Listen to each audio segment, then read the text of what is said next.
ng bayan, maasahan anumang panahon.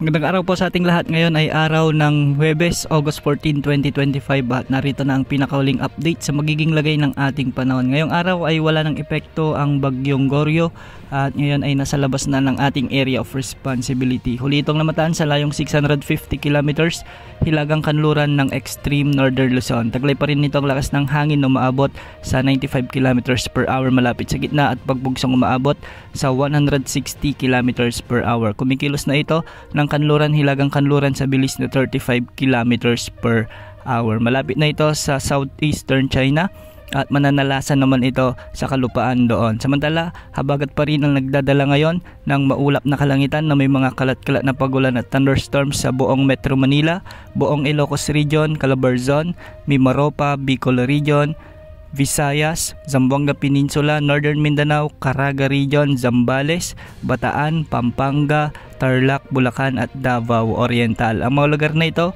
ay pinapayuhang maging alerto sa banta ng mga biglang pagbaha o pagguho ng lupa lalo na kung may mga umiiral na katamtaman at minsan ay malalakas na pag-ulan. Para naman sa nalalabing bahagi ng ating bansa ay localized thunderstorms naman ang iiral lalo na sa hapon at gabi.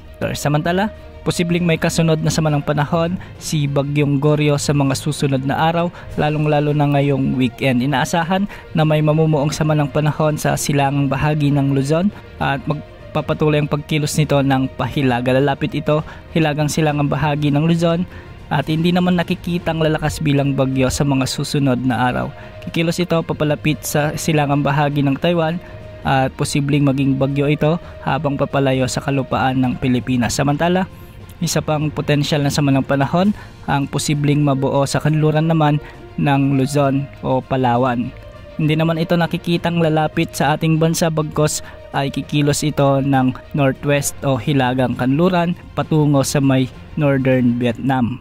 Ang mga sama ng panahon nito ay inaasang magdadala ng mga pag-ulan dahil palalakasin nito ang mahabagat na magdadala ng mga pag-ulan sa kanlurang bahagi ng ating bansa. Sa huling linggo naman ng Agosto, inaasahan naman na may sama ng panahon muli na mabubuo sa silangan naman ng bansa at posibleng maglandfall ito o di ka naman ay lumapit sa Luzon sa mga susunod na linggo.